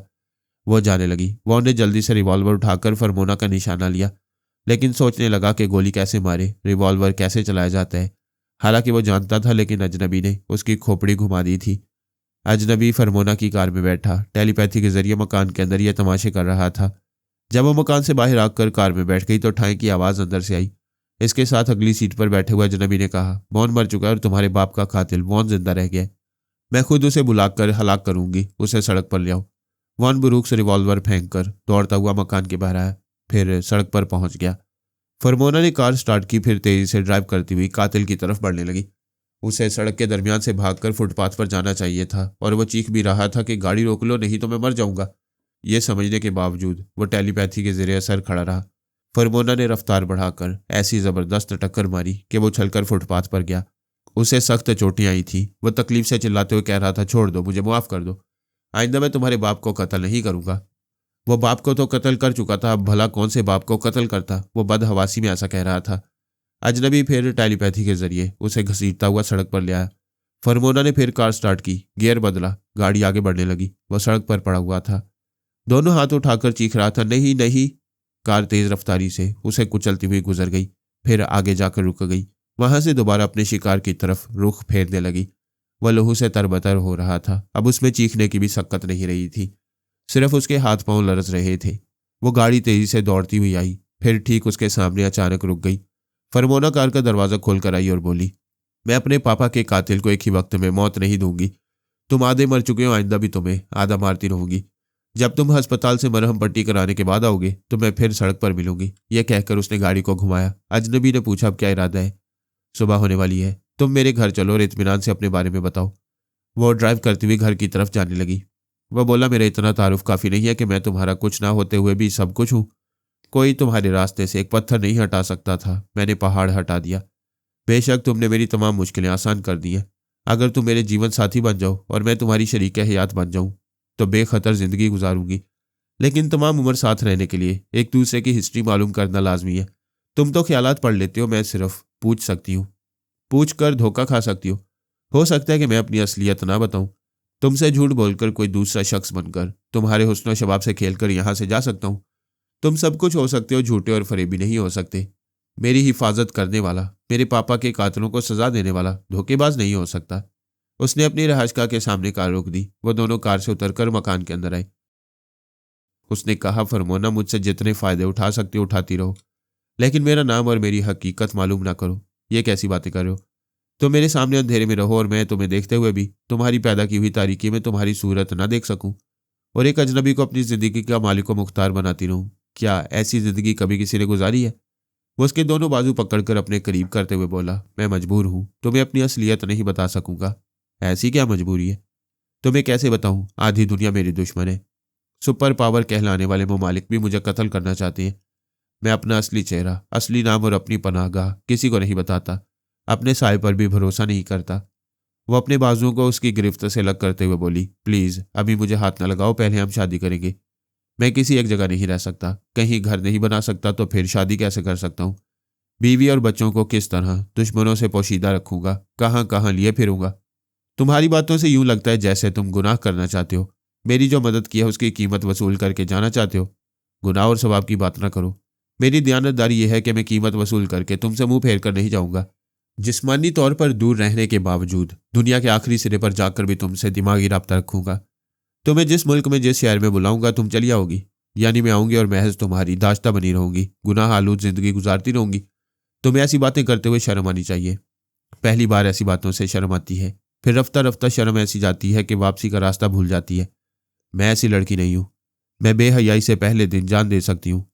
तुम्हारे हुस्न शबाब ने मुझे दीवाना बना दिया है। यह सब कुछ मुझे हासिल हो जाएगा। इसके बाद तुम जान दे दोगी तो खुद ही जान से जाओगी। मेरा क्या बिगड़ेगा? तुम्हारे इरादे बहुत ही नापाक हैं। मैं हैरान हूं कि तुमने फरिश्ता बनकर मदद की और देखते ही देखते शैतान बन रहे हो। फरिश्ते और शैतान की बातें ना करो, हम दोनों इंसान हैं। इंसान के जज्बाती तकाजे मुझसे कुछ भी करा सकते हैं। देखो, मैं तुम पर जबर नहीं करूंगा, लेकिन तुम खुद ही खिंची चली आओगी। उसने दिमाग पर कब्जा जमाया। फरमोना ने आगे बढ़कर उसकी गर्दन में बाहें डाल दी। उसने दिमाग को आज़ाद छोड़ा तो वो चौंक गई। जल्दी से अलग हुई और दूर जाकर बोली, नहीं, अपने जादुई इल्म से मुझे मजबूर ना करो, मेरी इज्जत के दुश्मन न बनो। मैं तुम्हारी इज्जत का दोस्त हूं, लेकिन तुम्हारी ख्वाबगाह में जाकर इज्जत से दोस्ती नहीं कर सकूंगा। तुम्हारे चोर ख्यालात ने बताया है कि आज से आइंदा कुछ दिन तक मैं तुम्हारा कुछ नहीं बिगाड़ सकूंगा। यह औरत पर कुदरत का बड़ा एहसान है कि वह हर माह कुछ रोज के लिए उसे तहफ्फुज देती है।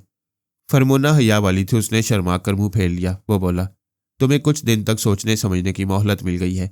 1 हफ्ता बाद अपनी मर्जी से खुद को मेरे हवाले कर दोगी तो दोस्ती बढ़ेगी, वरना तुम देख चुकी हो कि मुझसे दुश्मनी कितनी महंगी पड़ती है। वो वहां से चला गया। फरमोना आसमान से गिरकर खजूर में अटक गई थी। जबरदस्त दुश्मनों और कातिलों से निजात हासिल कर चुकी थी, मगर इस टेलीपैथी वाले से पीछा नहीं छोड़ा सकती थी। दुश्मन आगे पीछे या दाएं बाएं हो तो उसे बचा जा सकता है, जो दिमाग के अंदर हो उससे बचकर जाने का कोई रास्ता नहीं मिलता। वह बिस्तर पर आकर गिर पड़ी। बार बार एक ही बात दिमाग में आ रही थी कि वो शहर व मुल्क छोड़कर कहीं चली जाए। क्या चुपचाप जाने से उसे खबर होगी? अजनबी ने उसके दिमाग में आकर कहा, हाँ, खबर हो जाएगी। वो छल कर बैठ गई। क्या तुम फिर आ गए? मैं बहुत दूर जा चुका हूं, लेकिन तुम्हारे अंदर हमेशा रहूंगा। खुदा के लिए मेरा पीछा छोड़ दो। तुम समझते क्यों नहीं मैं तुम्हारा आशिक हूं? आशिक हो तो अपनी हकीकत बताओ। क्या नाम है तुम्हारा? मेरा नाम सारी नहीं तो आधी दुनिया जानती है। सोचता हूं तो तुम भी जान लोगी तो कोई फर्क नहीं पड़ेगा। क्या तुम टेलीपैथी के शहंशाह का नाम जानती हो? नहीं, मैं पहली बार सिर्फ तुम्हें ख्याल ख्वानी करते देख रही हूं। प्लीज अपना नाम बताओ। अच्छी बात है, सुनो, मेरा नाम फरहाद अली तैमूर है। वो कोई जबरदस्त मक्कार था। मेरा नाम और मेरी शख्सियत इख्तियार कर रहा था। मैंने कभी टेलीपैथी का शहंशाह होने का दावा नहीं किया और ना ही कभी किसी लड़की पर जबर किया। अगर ऐसे वक्त मैं फरमोना के दिमाग में होता तो उससे निमट लेता, लेकिन ये तमाम बातें मुझे बाद में मालूम हुई थी। बहरहाल फरमोना मेरा नाम सुनकर बोली, ऐसा लगता है ये नाम मैंने सुना है। नकली फरहाद ने कहा। हसीन दोशीज़ाएं मेरा नाम जरूर सुनती है और मुझे जरूर खुश करती हैं। तुम 24 घंटे के अंदर यह शहर छोड़ दोगी और पाकिस्तान के एक शहर पेशावर चली जाओगी। मैं ना जाना चाहूंगी तो मजबूर करोगे? हाँ, ये मेरी मजबूरी है। वहां एक ऐसा टेलीपैथी जानने वाला दुश्मन है जिसे तुम्हारे जरिए काबू में करूंगा।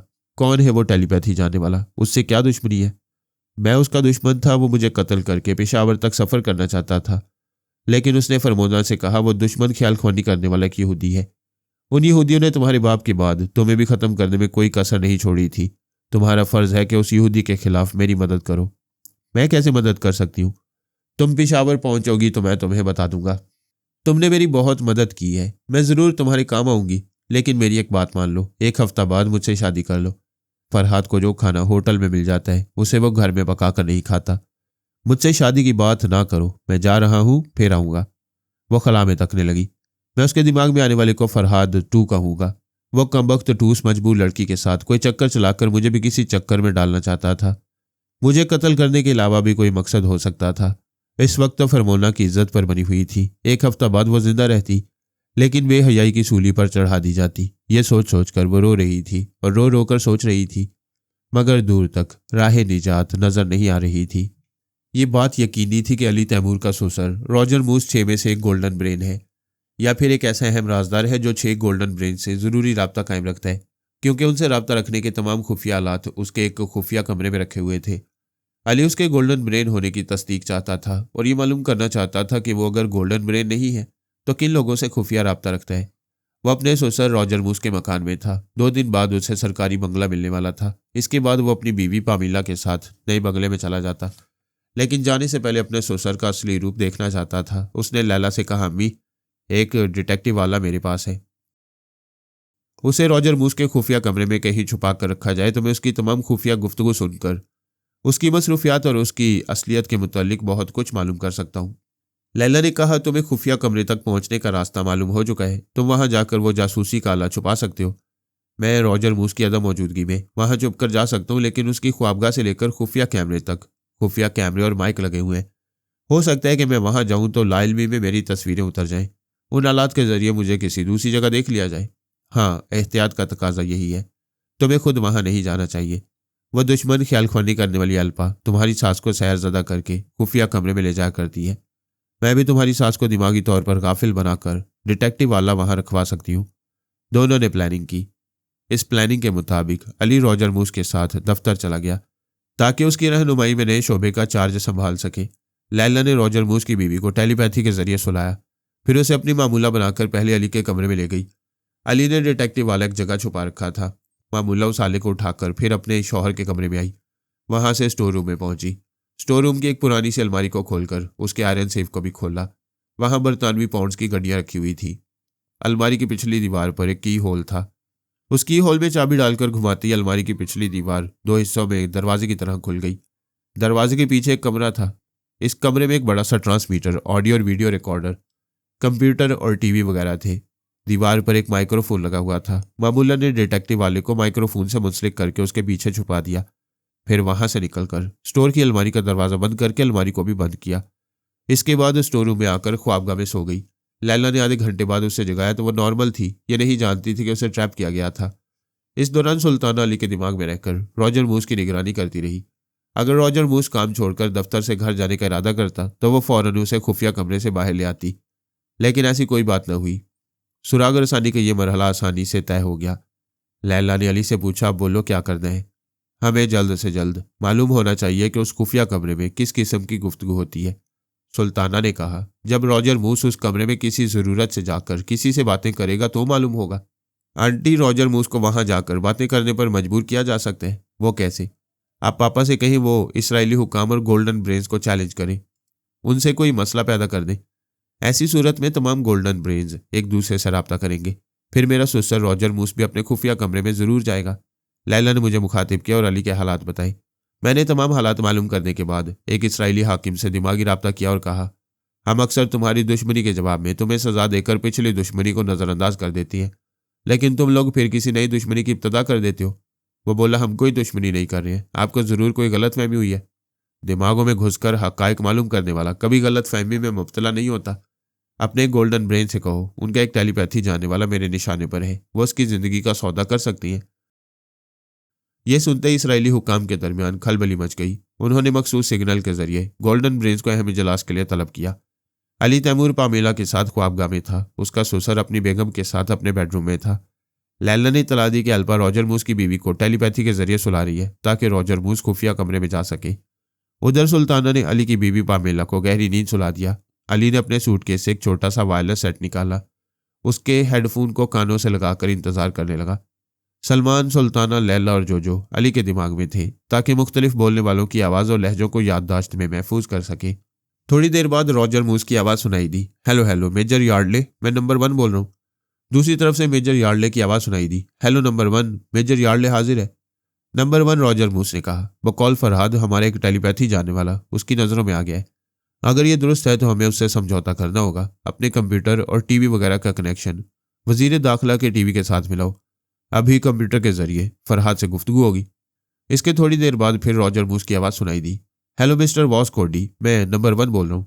दूसरी तरफ से वॉस कोडी की आवाज़ सुनाई दी। हेलो नंबर 1, वॉस कोडी, थर्मा हाजिर है। नंबर 1, रॉजर मूस ने उसे भी बताया कि फरहाद से अहम गुफ्तगू होने वाली है। वो अपने कंप्यूटर और टीवी वगैरह का कनेक्शन वजीर दाखिला के टीवी के साथ मिलाए। उस वक्त तक हम रॉजर मूस के अलावा 2 गोल्डन ब्रेन्स की आवाज़ें सुन चुके थे। नंबर 1 ने चौथे गोल्डन ब्रेन को मुखातिब किया। उसका नाम जॉन रॉबिन था। 5वें का नाम जॉन नवेल और 6ठे का नाम एडगर था। उन सब ने वजीर दाखिला के टीवी से रब्ता किया। फिर नंबर 1 ने कंप्यूटर के जरिए वजीर दाखिला और दूसरे हुकाम से कहा, हम हाजिर हैं और फरहाद अली तैमूर से पूछते हैं हमारा वो टेलीपैथी जानने वाला कौन है जो उसकी नज़रों में आ गया है। ये गुफ्तगू तहरीर की सूरत में स्क्रीन पर पढ़ी जा रही थी। मैंने एक हाकिम के जरिए वो तहरीर पढ़कर कहा, तुम्हारा एक टेलीपैथी जानने वाला आजकल पाकिस्तान के शहर पेशावर में है। स्क्रीन पर तहरीर उभरी। हमने अपने तमाम ख्यालख्वानी करने वालों को कभी मुल्क से बाहर जाने नहीं दिया। तुमने जिसे पेशावर में देखा है उसे फौरन कत्ल कर दो, क्योंकि वो हमारा आदमी नहीं है। मैंने कहा, मुझे यहाँ जिस्मानी तौर पर कोई दुश्मन नजर नहीं आया है। वो ख्यालख्वानी के जरिए इस शहर में है। उसने एक रेस्ट हाउस में मुझ पर कातिलाना हमले कराए। नाकाम होने के बाद वो अब दूसरे हमलों के लिए जाल बिछा रहा था। हम पूरे होशोबास में रहकर यकीन दिला रहे हैं कि वो हमलावर हमारा आदमी नहीं है। अगर हमारा होता तो इस ख्यालख्वानी करने वाले को सलामत रखने के लिए हम तुमसे हर तरह का सौदा और समझौता करते। मैंने कहा, इतने यकीन से कह रहे हो तो यकीन कर लेता हूँ। मैं उसे 24 घंटों के अंदर अंदर ख़त्म कर दूंगा। मेरा मशवरा है कि अपने तमाम ख्यालख्वानी करने वालों को अच्छी तरह चेक कर लो। हो सकता है दानियाल और जनरल पार्किन की तरह फिर कोई ख्यालख्वानी करने वाला तुमसे गद्दारी करो। हम चेक कर रहे हैं, 15 मिनट बाद फिर तुमसे रब्ता करेंगे। मैं अली तैमूर के पास आया। वो वायरलेस सेट को ऑफ करके कानों से हेडफोन उतार रहा था। सलमान कह रहा था, अली तुमने बहुत बड़ा कारनामा अंजाम दिया है, हमें तमाम गोल्डन ब्रेन्स की आवाज़ें सुना दी है। अब वो ये मालूम करना होगा कि नंबर 1 रॉजर मूस की तरह बाकी 5 गोल्डन ब्रेन्स भी योगा के माहिर हैं या हम आसानी से उनके दिमागों में पहुंच सकते हैं। ये मालूम करने का एक ही रास्ता है, मैं अपने सुसर रॉजर मूस को हिसाबी कमजोरी में मुब्तला करूंगा।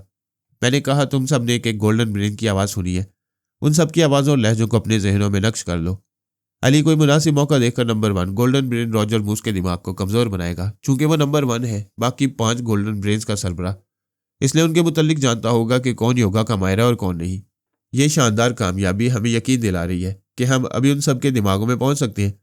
कोई ज़रूरी नहीं है कि वो सभी योगा के माहिर हों, लेकिन ज़्यादा खुशी और खुशफहमी बनता हुआ काम बिगाड़ देती है। एहतियातन ज़रा सब्र करना ही बेहतर था। हम सब अली के दिमाग से चले आए, सिर्फ लैला रह गई। अली ने कहा, अम्मी, एल्पा ने मेरी सास को ख्याल खोनी के जरिए सुलाया था, आप ज़रा जाकर देखें क्या वहाँ एल्पा है। अगर ना हो तो मेरी सास की आंखें खोलकर उसके जरिए मालूम करें क्या मेरा ससुर खुफिया कमरे से निकल आए। फिर वो कुछ सोचकर बोला, अगर वो मेरा ससुर ख्वाबगाह में खामोश बैठा खला में तक रहा होगा तो इसका मतलब ये होगा कि एल्पा ये जे मॉर्गन उसे ख्याल खोनी के जरिए बातें कर रहे हैं। ऐसे वक्त आप रॉजर मूस के दिमाग में जाएंगी तो वो आपकी मौजूदगी को समझ नहीं पाएगा। लैला चली गई। वो हेडफोन को फिर कानों से लगाकर वायरलेस सेट को कंट्रोल करने लगा। खुफिया कमरे में खामोशी थी, कोई आवाज़ सुनाई नहीं दे रही थी। लैला ने आकर कहा, मैंने मिसिज मूस की आंखें खोलकर देखा, वहाँ बेडरूम के अंदर रॉजर मूस नहीं है। वो बोला, खुफिया कमरे से भी कोई आवाज़ सुनाई नहीं दे रही है। शायद वो उसे खुफिया कमरे में खामोशी से लिखने पढ़ने में मसरूफ होगा। उसकी बात खत्म होते ही रॉजर मूस की आवाज़ सुनाई दी, हेलो मिस्टर वास्को डी थर्मा। हमारी बाकी गोल्डन ब्रेन्स ने कंप्यूटर के जरिए अपनी राय पेश की है कि फरहाद दुरुस्त कह रहा है। वह पाकिस्तान के शहर पेशावर में है और जो टेलीपैथी जानने वाला उस पर कातिलाना हमले करा रहा है उसका ताल्लुक सुपर मास्टर और जॉन लोबोडा से है। वास्को डी थर्मा ने कहा, हम फरहाद को पाकिस्तान से निकालने में अब तक नाकाम रही है। वो जब तक वहाँ रहेगा हम भारत के ताउन से न अहम मामलात की सुराग रसानी कर सकेंगे और न हमारा कोई पाकिस्तानी ज़र खरीद एजेंट हमारे लिए कुछ कर सकेगा। अगर कोई दूसरे मुल्क में फरहाद के लिए कोई ऐसा मसला पैदा कर दिया जाए जिसे हल करने के लिए वो वहाँ से जाने पर मजबूर हो जाए तो पाकिस्तान में हमारे लिए मैदान साफ हो जाएगा। मैंने इस पहलू से सोचा है, अगर ये मालूम हो जाए कि पारस और अली तैमूर किस मुल्क में है तो हम वहाँ उनके लिए ऐसी मुश्किलात पैदा कर सकते हैं, उन्हें ज़िंदगी और मौत के दरमियान इस तरह फंसा सकते हैं कि बाप अपने बेटों की दस्तगिरी के लिए वहाँ जाने पर मजबूर हो जाएगा। मिस्टर थर्मा, हम जैसा सोचते हैं वैसा होता नहीं है। उनके लिए कोई मुश्किल नहीं होती। नंबर 1, तुम्हारे दामाद कार्बन। अली ने हमारे गद्दार टेलीपैथी जाने वाले जनरल पार्किन को गिरफ्तार कराया था। किसी ख्याल खोनी करने वाले पर काबू पाना बच्चों का खेल नहीं है, जहानत का खेल है। तुम्हारा दामाद सिर्फ दिलेर ही नहीं, ज़हीन भी है। उसे अभी से ट्रेनिंग दोगे तो वो आइंदा तुम्हारी जगह गोल्डन ब्रेन का ओहदा संभालेगा। तुमने मेरे दिल की बात कह दी है। अगर हम उसे गाइड करेंगे तो वो बहुत तरक्की करेगा। उसे गाइड क्या करना है, अमली मैदान में ले आओ, उसे फरहाद के मामले में शरीक करो, उसे मशवरे लिया करो और उसकी जहानत को आजमाया करो। भाई अभी तो शादी को 2 ही दिन हुए। मैं चाहता हूँ मेरी बेटी अभी उसके साथ मुसरतों भरी जिंदगी गुजारे। ये उनके हंसने खेलने के दिन है। मेरा ख्याल है वो हंसते खेलते भी हमारे लिए कुछ कर सकते हैं। उन दोनों को शादी के बाद हनीमून के लिए कहीं जाना चाहिए, लेकिन वो तुम्हारे ही घर में है। मेरा मशवरा है, बेटी और दामाद को मेरे पास यरूशलेम भेज दो। इस तरह उनकी आउटिंग भी हो जाएगी और मैं कारमन से फरहाद के मसले पर तफसीली गुफ्तगू करूंगा और जवाबन उसकी जहानत का अंदाज़ा लगाऊंगा। नंबर 1 रॉजर मूस ने हंसते हुए कहा, कहीं ऐसा ना हो कि मेरा दामाद भरपूर जहानत का मुजाहरा करे और तुम्हारी गोल्डन ब्रेन वाली हैसियत को पहचान ले। अब तुम्हारा दामाद इतना भी ज़हीन नहीं हो सकता कि हम जैसे तजुर्बाकार गोल्डन ब्रेन की पोशीदा शख्सियत को पहचान ले, और अगर पहचान लेगा तो मैं उसे भी 7वां गोल्डन ब्रेन बनाने की भरपूर सिफारिश करूंगा। भाई वो सिर्फ मेरा ही नहीं, हम सब गोल्डन ब्रेन्स का दामाद है। हम उसे पूरी दयानतदारी से आजमाते रहेंगे। जब वो आजमाइशों में पूरा उतर जाएगा तो गोल्डन ब्रेन्स की 7वीं कुर्सी उसे इनाम में दे दी जाएगी। तो फिर यह तय हो गया कि पामिला और कार्बन मेरे पास आ रहे हैं। पहले उनसे पूछ लेने दो कि वो यरूशलेम जाने के लिए राजी हैं या नहीं। नंबर 1, ये तफरीही प्रोग्राम होता तो उनकी मर्जी देखी जाती। इस तफरीह के पीछे हमारे अहम मकासद हैं। कार्बन इधर आने का कसद करेगा तो पामिला खुद ही उसके साथ चली आएगी। दुरुस्त कहते हो। तो फिर यह तय हो गया, वो दोनों कल शाम तक तुम्हारे पास पहुंच जाएंगे। ओके, सो फार। राब्ता खत्म हो गया। अली ने भी वायरलेस सेट को ऑफ करके एक तरफ रख दिया। लैला ने कहा, खुदा हम पर मेहरबान है, तुम्हारे लिए रास्ते खुल रहे हैं। बेशक खुदावंद करीम का जितना भी शुक्र अदा करें कम है। आप पापा और मामा से इस सिलसिले में बात करें। पहले तो ये इरादा था कि तमाम गोल्डन ब्रेन्स को बारी बारी ट्रैप करेंगे, अब सोचता हूँ मुझे गोल्डन ब्रेन्स की 7वीं सीट हासिल करना चाहिए। तुम्हें 7वां गोल्डन ब्रेन बनने में काफ़ी अरसा लगेगा और ये तुम अच्छी तरह जानते हो। इतने अरसे तक रहना भी चाहते हो क्योंकि पामेला का जादू तुम पर चल रहा है। अम्मी, आप पामेला के चोर ख्यालात भी पढ़ती हैं। यह इतराफ़ करेंगी कि वो बहुत अच्छी, बहुत मोहब्बत करने वाली शरीके हयात है। हाँ बेटे, मेरी दुआ है अल्लाह ताला तुम दोनों को सलामत और खुशहाल रखे। मैं जा रही हूँ, अब आराम करो। लैला के जाने के बाद अली ने वायरलेस के कुछ पुर्जे निकाल कर अलग किए, कुछ दूसरे पुर्जे उसमें लगा दिए, जिसके नतीजे में वायरलेस की साख्त बदल गई और वह एक आम से रेडियो बन गया। उसने उसे मेज़ पर रख दिया, फिर पामेला को प्यार से देखा। वो गहरी नींद में डूबी हुई थी। नींद की हालत में उसके गुलाबी होंठ जरा से खुल गए थे। वह खुलने और खिलने का अंदाज उसे पुकार रहा था। वो ख्वाब में पुकारने वाली पर झुक गया।